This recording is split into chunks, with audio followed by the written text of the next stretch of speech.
Isang magandang araw po ng Huwebes sa bawat isa. At habang hinihintay po natin ng mga ibang kapatiran, ay nais po muna natin magpaabot ng pagbati sa lahat ng mga kapatiran sa North America, sa lugar po ng Europe, may kapatid tayo dyan, sa Africa, sa Middle East, sa Australia, at sa Pilipinas. Mga kapatiran, Luzon, Visayas, Mindanao, isang magandang hapon sa inyong lahat. Muli, nandito na naman tayo upang walang sawa nating pagpatuloy ang gawain ng Panginoon through our online prayer. Bago po tayo dumako sa panalangin ay tunghayan po muna natin ang salita ng Diyos na ito'y matatagpuan sa 1 Samuel 17:31 and 32.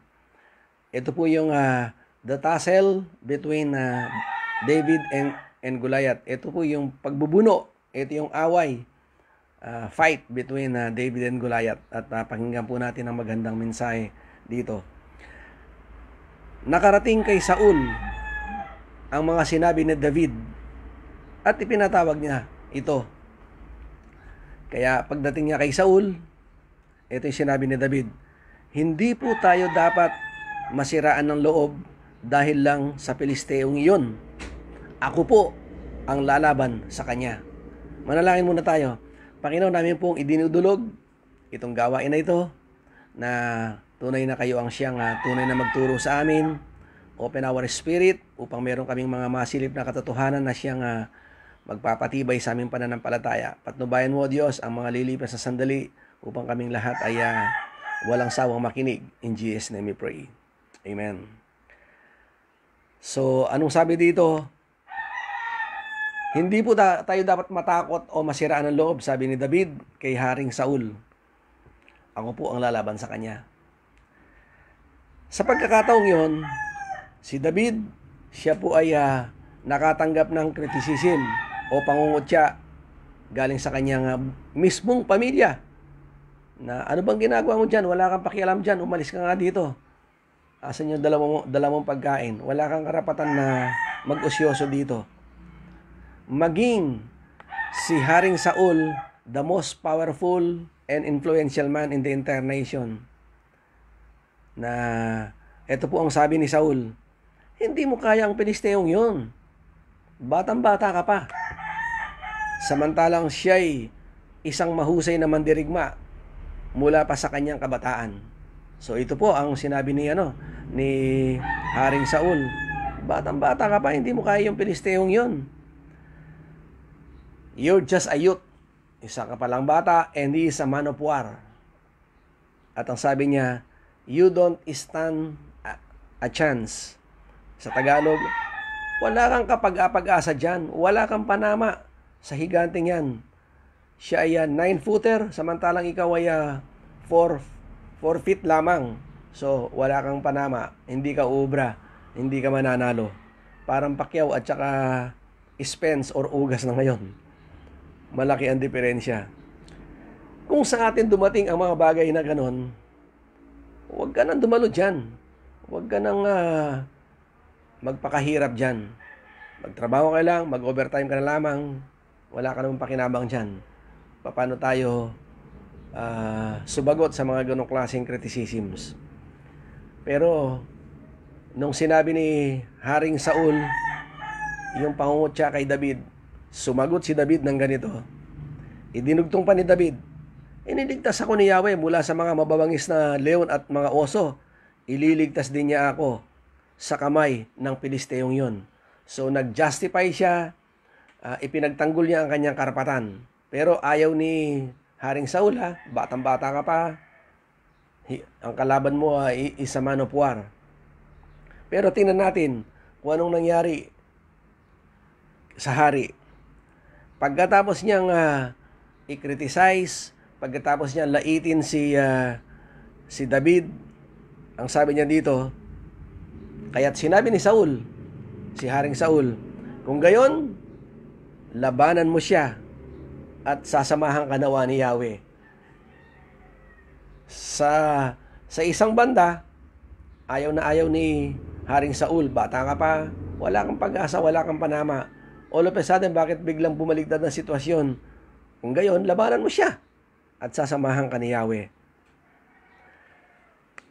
Isang malaking dahilan kung bakit si David ay kaya niyang mapagtagumpayan, kaya niyang talunin si Goliath, na ang iba ay hindi niya kaya, na yung iba hindi kaya, sapagkat napatunayan ni David that God is faithful simula sa mga maliit na bagay. Naging matapat ang Diyos sa kanya. So, ang sabi ng Panginoon sa bawat isa sa atin, ang mapagkakatiwalaan sa maliit na bagay ay mapagkakatiwalaan din naman sa malaking bagay. Pero, ang mandaraya sa maliit na bagay ay mandaraya rin sa malaking bagay. Alalahanin po natin, mga magulang at kapatid, mga kapatiran, we are all stewards. Tayong lahat ay katiwala ng Panginoon sa ating kani-kanyang mga resources, sa ating mga kani-kanyang kayamanan, mga pinagkakitaan. We are all stewards. Kung pwede kang pagkatiwalaan ng Panginoon sa maliit na bagay, pwede kang pagkatiwalaan sa malaking bagay. Kung ikaw ay mandaraya sa maliit na bagay, for sure, matututo ka rin mandaya kahit sa mga malaking bagay.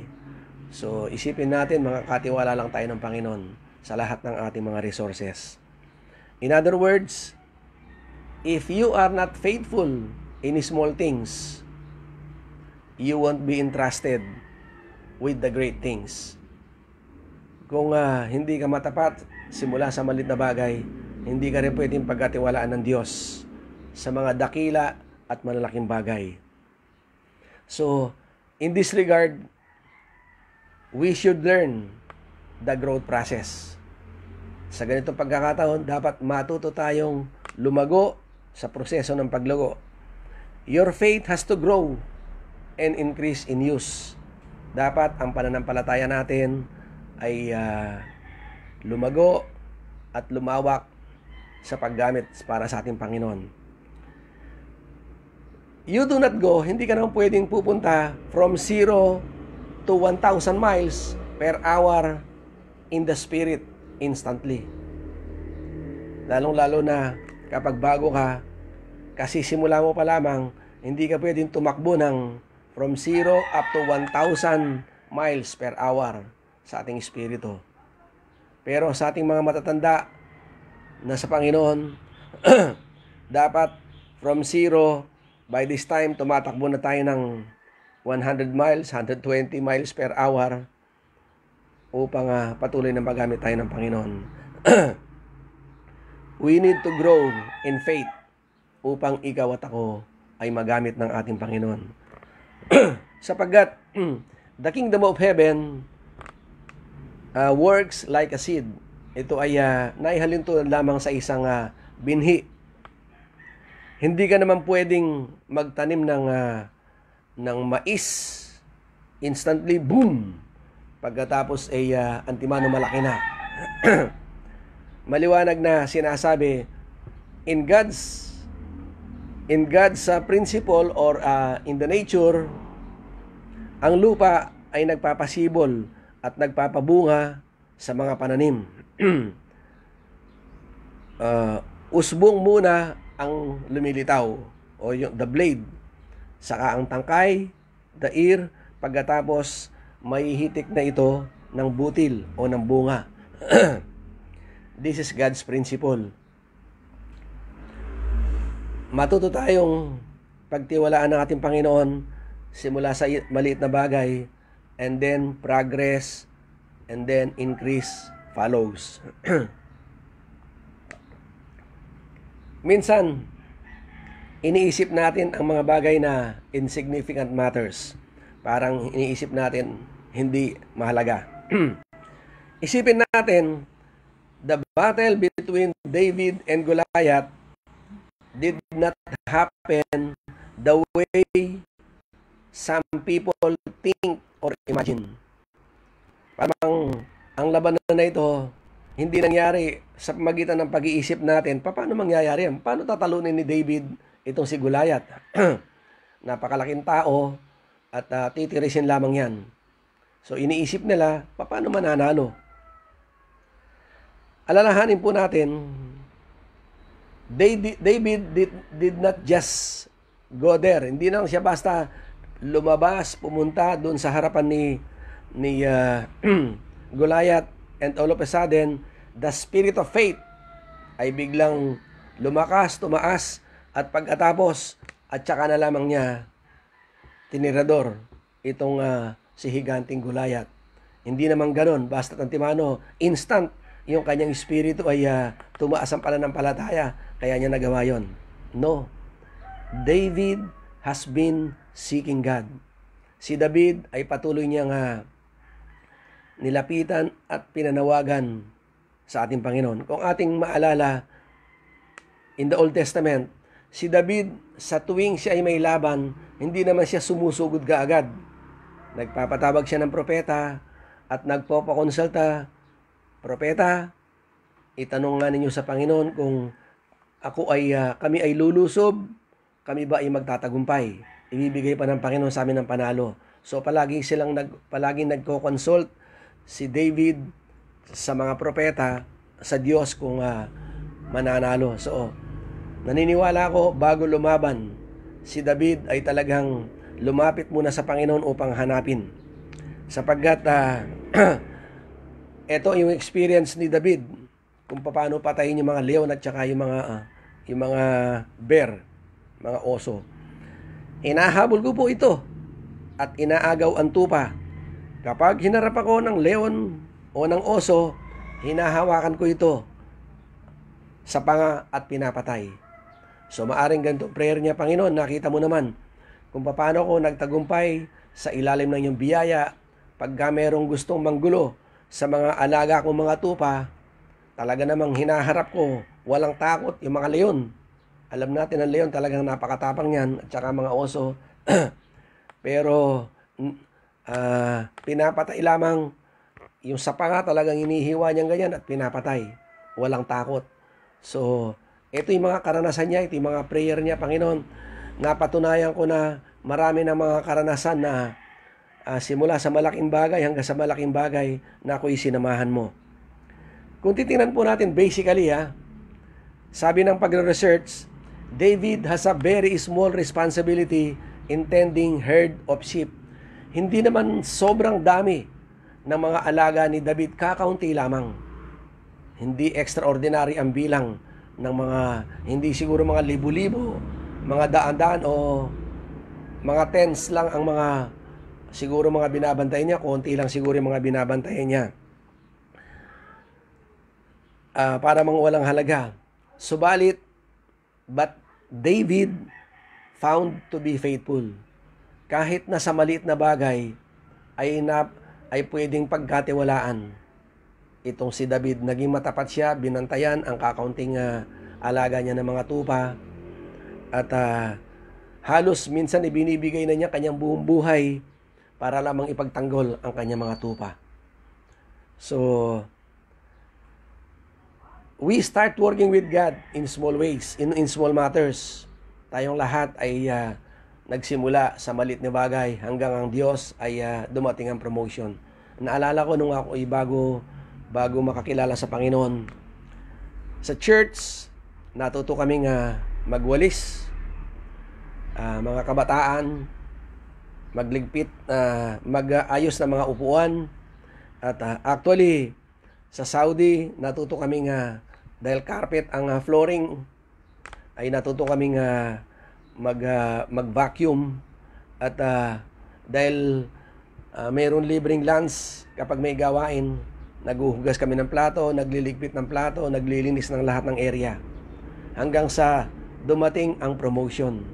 So, ang Diyos, minsan ay tinuturuan tayo, sinisimulan tayo sa mga maliit na bagay. Kapag naging matapat tayo, ang Diyos na ang siyang magpo-promote. Actually, bilang pastor, bilang mangunguna sa isang simbahan, mga katulad nito, hindi ko pinangarap ito. But God promotes. Ang Diyos ang siyang nagtataas. Basta't yung pinakamahalaga, sabi dito, we have to trust God every day. Pagtiwalaan natin ng Diyos sa araw-araw. Ito yung dahilan kung bakit kayang talunin ni David yung higante. You don't wait until big things like cancer, trials knock on your door. Hindi muna tayo maghihintay ng extraordinary sa buhay natin para maipaglingkod natin. Pastor, hindi pa ako nakahanda.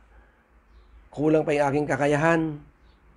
At kapag hinintay pa natin yung time na madidevelop ka, magmamatured ka, medyo matatagalan yun eh. Pero kung magsisimula ka doon sa kaya na yung ibinibigay ng mga pastor, siyempre pag inassign ka ng pastor, hindi ka naman bibiglain na, ikaw mag-preach. Siyempre sa mga maliit na bagay, i-follow up mo nga si maya pag natuto ka na, pwede ka bang magipagkwentuhan, mag-Bible study, a short testimony, exhortation, mga ganon, unti-unti hanggang sa ipopromote ka ng Panginoon sa magitan ng paggamit sa mga kapastoran. So, sa mga maliit na bagay, we have to start trusting God in the small things every day, sa mga maliit na bagay sa araw-araw. At ang sabi dito, maraming mga tao wants to have a great victory. Gusto nila kaagad magtagumpay, but few are willing to pay the price of faithfulness. Yung iba gusto matagumpay kaagad, pero kulang pa sila sa katapatan. Panginoon, payamanin mo lang ako. Ang pagyaman ay nagsisimula sa maliit, matagpuan kang matapat, pinagkakatiwalaan ng Panginoon. At makikita mo, kapag napagkatiwalaan ka ng Diyos sa maliit na bagay, pwede ka rin pagkatiwalaan ng Diyos sa mga malalaking bagay. Sapagkat if you are not faithful in small things, kung hindi ka magiging matapat simula sa maliit na bagay, you won't be ruler over much. Hindi ka pwedeng pagkatiwalaan sa mga malaking bagay. Ang sabi dito, if you are not faithfully working for your boss, kung hindi ka nagtatrabaho na matapat sa iyong boss, you'll never become boss. Kasi hindi mo naranasan ang maging hindi yung boss mo, nakikita mo kung gaano ang hirap niya. Kung hindi ka marunong sumunod sa iyong boss, wala kang karapatang maging boss someday, sapagkat hindi ka marunong hindi mo nakikita ang mga ginagawa pagpapakahirap ng mga bosses natin. So, ang sabi dito, bakit ka bibigyan ng Diyos ng napakagandang sasakyan kung yung lumang ibinigay sa iyo ngayon, hindi mo kayang ingatan? Baka pag binigyan ka ng magandang sasakyan ng Panginoon, ganun din ang mangyayari. Hindi mo alam ingatan. So, sa mga maliit na bagay, tinuturuan tayo ng Panginoon na magtiwala sa Kanya. So, ito po yung napakagandang parte dito. Ang sabi dito, the kingdom is in your hands. Para bang ang simbahan ay nakasalalay din sa bawat kamay natin. This was nearly a big miracle as David killing Goliath. Ito po ang napakalaking milagro kung paano talunin ni David itong si Goliath. Ano po ang pinag-usapan nila? Ang sabi ni Goliath, kung kami ang mananalo, if Goliath won, sabi niya, all the Israelites will become Philistines' servants. Pag ako ang nanalo, sabi ni Goliath, kayo ay aming mga magiging alipin. Ngunit, kung kayo naman, ikaw David o mga Israelites ang mananalo, kaming mga Philistines ang inyong mga magiging alipin. Ito po, tingnan natin itong napakaganda nito. Una, si Haring Saul, ayaw na ayaw, bata ka pa, malaki, dating mandirigma ang kalaban mo, wala kang pag-asa, wala kang panama. Pero at this time, ang sinabi ni Haring Saul, go, sige, labanan mo siya. Basically, King Saul is putting his entire kingdom, the whole nation of Israel, into the hands of this youth, David. Basically, para bang isinusugal ni Haring Saul ang buong kaharian dito kay David. Kung ikaw ay, sige, labanan mo siya. So, para bang isinasanla, itinotodo ang buong pato kay David, sige, labanan mo siya. Kahit nung sabihin niya dati, wala ka namang pag-asa, wala kang panama sa kanya. I believe, naniniwala ko, Saul recognize the anointing of David in God's life. Naramdaman ni Haring Saul yung anointing, yung kapangyarihan na inilukob ng Diyos sa buhay ni Haring David, ni David by the time. So, si Haring Saul, inilagay niya ang kanyang buong pananampalataya kay David na ang kapangyarihan ng Diyos ay nasa kanya. Bilhin mo, mawawalan ng kaharian si Haring Saul kapag siya natalo. Pero dahil naramdaman yung anointing kay David, itinaya na niya ang buong kaharian sa isang bata na katulad ni David. Dito mga magulang at kapatid, minsan sa buhay natin, sa ating paglingkod sa Panginoon, na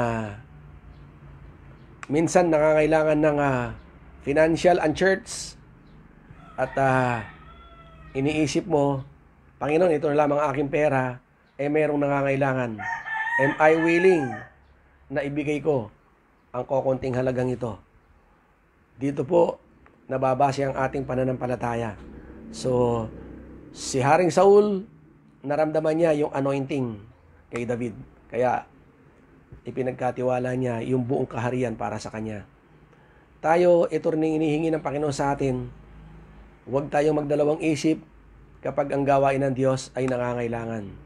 Sapagkat kapag itinaya mo ang iyong buhay, itinaya mo ang iyong pananalapi, itinaya mo ang iyong kabuuan sa Diyos, makatitiyak tayo, tagumpay ang siyang mangyayari.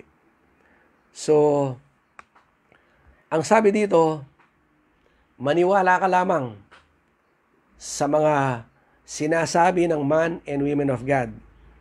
When you have absolute faith, kapag meron kang ganap o tiyak na pananampalataya at pagtitiwala sa isang taong nagsasalita nito, it will inspire faith and confidence to those who hear you. Kapag naramdaman, nakita, nagsalita ang isang pastor, o magtiwala tayo na itong yung ating gustong maipundar, ang Diyos ang magkakalob, o ako ang mauunang magtatanim, 10,000 ako. Mararamdaman ng mga kapatiran yan So, humakbang sa pananampalataya ang pastor. Ito yung absolute faith. Ito yung ganap at tiyak na pananampalataya at pagtitiwala dun sa taong nagsalita, sa isang pastor nagsalita. Naramdaman mo yun So, everyone will be inspired at magkano sila ng pagtitiwala dun sa kanilang narinig. Napakahalaga po nito. So, ano pong resulta nung ibinigay ni Haring Saul ang pagtitiwala kay David? The result is David defeated Goliath. At ang buong Palestine ay naging alila nila. So mga magulang at kapatid, ito po yung magandang lesson na ating nakita sa hapong ito sa buhay po ni David, na nung sinabi niya, naramdaman ni Haring Saul yung anointing, yung God's anointing. Kaya naman ipinaubaya sa isang maliit na bata yung kaharian. Pero makikita natin, hindi naman napahiya yung bansang Israel at si Haring Saul. Later, nagtagumpay at natalo si Goliath. So sa hapong ito, ang kailangan ng Diyos, ipagkatiwala natin ang buong puso at buhay natin sa Kanya. Maging yung kaligtasan ay ipagkatiwala natin sa Kanya at nakatitiyak tayo yung buhay na walang hanggan na Kanyang pangako. So sa hapong ito, Sa bawat nakatutok online na bago o maging mga dati pero nagdududa pa sila, pwede kang sumunod uli sa maikling panalangin ng pagtanggap. Isuko mo ang iyong buhay sa Diyos at bibigyan ka ng katiyakan ng buhay na walang hanggan. Kapag naramdaman mo yung anointing of God na sa iyo ay lulukob, bibigyan ka ng katiyakan ng Diyos ng buhay na walang hanggan. So sa hapong ito, sa lahat ng mga gustong sumunod sa panalangin, ay ipikit ang iyong mga mata at sambitin ang mga katagang sasabihin ko na ito rin ang sinasambit ninyo sa Panginoon. Panginoon, salamat sa hapong ito at malinaw ang iyong salita na dapat ipagkatiwala ang aming buong buhay sa iyo. Sa oras na ito, binubuksan ko po ang aking puso at tinatanggap kita, Jesus, buong buo sa aking puso. At naniniwala ako, ikaw, Jesus, ay nasa aking puso na. At ako ngayon ay may pangako ng buhay na walang hanggan. At ako'y tatawid mo doon patungo sa buhay na walang hanggan. Salamat sa kaligtasan at nakatitiyak ako ng aking pangalan ay nakasulat na sa aklat ng buhay. Salamat po sa kaligtasan. Tulungan ako na maranasan ang buhay na kasiyasiya na nagmumula sa inyo. In Jesus' name we pray. Amen. Akin pong dinadalangin ang lahat ng mga tumanggap. Panginoon, salamat po sa lahat ng mga tumanggap. Ang dalangin ko, Diyos, maramdaman nila ang kailang buhay ay hindi na makiging katulad ng dati. Bagkus, magkakaroon sila ng personal na ugnayan sa inyo. Lakaran nila ang kabanalan ng buhay. Sa inyo ko po pinagkakatiwala ang lahat ng mga tumanggap. In Jesus' name we pray. Amen. Praise the Lord. So sa hapon pong ito, tayo dadako sa diwa po ng panalangin. At pumikit po tayo at akin naman pong babanggitin isa-isa ang mga pangalan na ito. Let us pray. Panginoon, sa hapong ito, salamat sapagkat ang naisin mo na ibigay po namin buo ang aming buhay sa inyo at maramdaman po namin ang katugunan at kapangyarihan, kasagutan ng mga panalangin. Amin pong itinataas si Tatang Resty, ang kanyang kalusugan, ang kanyang pag-laser, hindi na po natuloy, bagkus gamot na lamang. Mangyari, O Diyos, ang patuloy na kagalingan para sa kanya in Jesus' name. Ganon din po si Marites Sibug at Marivic Colo na sila po ay nasa Afghanistan sa mga panahon na ito na nais na po nilang makauwi. We do pray, Father, for your guidance, protection, and favor at sila po ay magkaroon ng sasakyang panghipapawid upang sila ay makauwi ng ligtas at mapayapa sa bansang Pilipinas. Salamat po sa iyong pag-iingat at lahat ng mga bagay na kailangan nila ay kayo ang siyang magkakaloob, Panginoon. Ganon din po kay Lydia Lalo Mauri. Salamat sa patuloy na kagalingan sapagkat habang siya nakakarinig ng iyong salita, habang ipinagkakatiwala ang kanyang buhay, buong buo katulad ni Haring Saul, isinuko niya, ipinagkatiwala niya kay David ang buong kaharian at nakita naman ay hindi mapahiya at nagtagumpay. Ganon din po ang kanyang buong buhay pagkatiwala sa inyo upang maranasan niya ang isang pananagumpay at malakas at malusog na buhay, Panginoon. Ganon din po si Meiji na mangilit, yung kanyang abdominal pain na patuloy na nararanasan niyang sakit at karamdaman. Dalangin namin, O Diyos, ang iyong paghipo sa kanya at tunay na nire-rebuke po namin itong sakit na ito upang hindi na magbigay ng pamiminsala sa kanyang kalusugan. We declare, Father, your healing ang siyang tunay na dumaloy sa kanya. Ganon din po kay Jonathan Tangkuangco, anak po ni Sister Gina Tangkuangco, na mayroon po siyang pag-i-scan this August 23 at mayroon po siyang cirrhoid aneurysm. Panginoon, alam po namin ang nangyari sa batang ito. Ang dalangin namin, O Diyos, ang patuloy mong comfort sa kanya, yung pain, yung kirot na kanyang nararamdaman, patuloy po namin inutusan ng sakit na ito na mag-subside, Panginoon, at tunay na patuloy mo siyang bigyan ng provision, lahat ng kanyang pangailangan upang dumating ang pag-oopera, Panginoon. O Diyos, lahat ng mga taong pwede po niyang lapitan, sa gobyerno, Panginoon, sa mga tao na siya may pusong tumulong. Salamat, Panginoon, sa mga gagamitin mong ito. Umaasa kami na idudugtungan mong buhay ni Jonathan upang ito'y maging daan nawa at mapalapit sa inyo, Panginoon. Salamat, O Diyos, na bibigyan mo siya ng panibagong buhay upang harapin ang buhay na may pagtitiwala sa inyo. Ganon din po, O Diyos, kay Len McFadden. Salamat sa kanyang complete healing. Ano man ang kanyang sitwasyon, ano man karamdaman meron siya, dinideklara po namin na sa iyong mga latay, bibigyan mo po siya ng kagalingan. Naway ito po ang kanyang angkinin na maranasan ng iyong kabutihan. Ganon din po, nagpapasalamat kami kay Sister Marlene Mangulos at Linton Calaw. Salamat sa buhay ng mga taong ito. Sila po ay malaking patotoo sa church na ito na kung saan binantayan po namin sila sa panalangin at nakita po namin ang kailangan complete healing at recovery at normal life ang kanilang kinagagalawan sa mga panahon na ito. Salamat po, O Diyos, sa kasagutan na ginawa mo po sa kanilang buhay. Ganon din po, O Diyos, kay Christine Heine Intal, apo ng kapatid ni Pastora Divine Liwag. Mayroon po siyang brain tumor. Alam namin napakasakit, O Diyos, itong kalagayan na ito. But Father, we believe, O God, na kaya po niyong pagalingin itong sitwasyon na ito. Gumamit po kayo ng mga sitwasyon na kung saan ay maipoprovide lahat ng kailangan kailangan. At kung ano man, O Diyos, ang kinakailangan sa mga gamot, sa yung pag-asikaso ng mga doktor, Panginoon. Salamat, O Diyos, sa mga buhay nila. Continue to bless them, encourage them. Itaas mong level ng kanilang ang pananampalataya ng kanyang buong pamilya na bibigyan po ng pagkakataon na mabuhay pa ang taong ito sa ilalim po ng iyong biyaya. Ganon din po, O Diyos, dinadalangin namin ang JOV. Salamat kay Pastor Joel, Glenn Rock, Alan Ronnie at lahat ng mga pastors. Continue to bless them, encourage them, O God, at maging yung kanilang offer sa church na i-vaccine, Panginoon, ng nangangailangan. We do pray na magkaroon na po ng mga gamot upang ma-schedule na rin po ang vaccination ng mga kapatiran. Salamat po, O Diyos, sa kanilang pagtulong. Ganon din po, O Diyos, si J.R. Salenga. Minsan ay may naramdaman ito at dinadalangin po namin, O Diyos, maghari sa kanyang buhay kasama ng kanyang asawa. At kung sila man ay may balaking magbakasyon, dalangin namin, O Diyos, ang bukas na pintuan upang ang lahat ay maging maganda at maayos para sa kanilang buhay.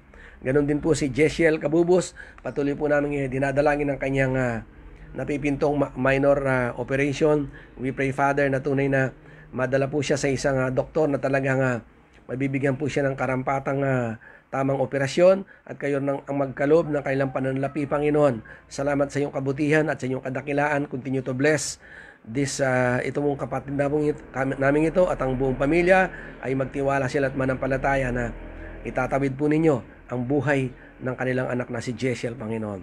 Ganon din po, dinadalangin namin ang CAGC churches, yung Mother, yung Gapan, yung BPC, yung California Outreach o Church, Guam at yung Bangbang na napipintong magtatayo ng simbahan doon.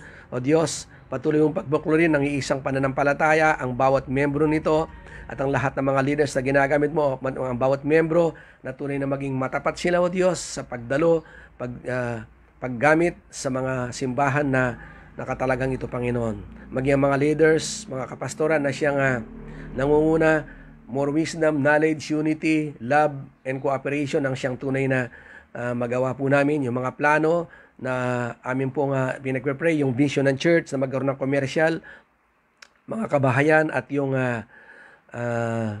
church na talagang ipagmamalaki namin, O Diyos, na kayo ang siyang Diyos namin pinaglilingkuran. You will provide all these things. At salamat sa commercial space na stalls na napipinto pong itatayo sa pamagitan ng mga kapatiran. Mayroong puso na handang tumulong, Panginoon. At umasa kami na tunay na marami pong mga mag-occupy nito na ito'y magiging sanhi upang umasenso, yumaman, Panginoon, na mga kapatiran na siyang mag-ooperate ng mga stalls nito, Panginoon. Salamat po, O Diyos, sa bukas na pintuan upang maumpisan na rin po ito, O Diyos, sa ilalim po ng iyong biyaya. Ganon din po yung mga ministry supporters po namin financially, local and international. Patuloy po namin tinataas ang kailang buhay. Continue to bless them, encourage them. Huwag silang magsawang magtanim sa iyong gawain, sapagkat alam namin ang bawat sentimo na itatanim nila sa iyong gawain, marami pong pakinabang sa iyong simbahan, Panginoon. At naway huwag silang pagkukulangin ng mabuting bagay sa kailang katapatan para sa inyo. Ganon din po ang aming sitwasyon na sa Pilipinas.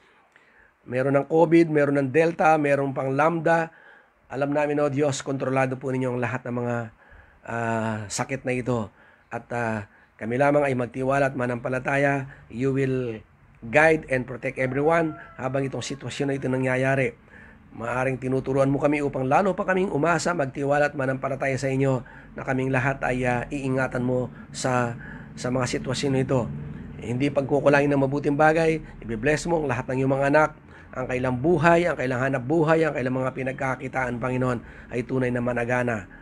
Ganon din po, O Diyos, patuloy po namin dinadalangin ang aming mayor, Rene Maglangke, si Michael Sagum at ang lahat ng mga counselors sa kailang pag-asikaso dito sa COVID na ito. Give them more wisdom and knowledge at tunay na mapabilis ang pagbabaksin sa lahat ng mga Candabeñans upang sa ganon, O Diyos, ay yung mga virus na kumakalat ay matuldukan na rin po, Panginoon, sa bayan po ng Candaba. Salamat po sa iyong patnubay at gabay. Patuloy rin silang ingatan sapagkat alam namin subject din po sila sa pagtama po ng COVID, Panginoon. But we believe na sila'y patuloy mong iingatan, Panginoon, habang sila'y lumalakad, habang ginagawa nilang kailang tungkulin bilang mga lingkod bayan, Panginoon.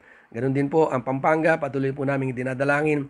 O Diyos, continue to bless yung leadership po ng gobernador, at tunay na kung paano po nila matulungan ang lahat ng mga tinamaan po ng COVID, Panginoon, doon sa ospital at doon sa mga facilities na kung saan, O Diyos, ginagastosan ng aming probinsya, Panginoon. Salamat po sa kanilang patnubay at gabay sa paggamit mo po sa kanila. Ganoon din, O Diyos, dinadalangin po namin ng Afghanistan.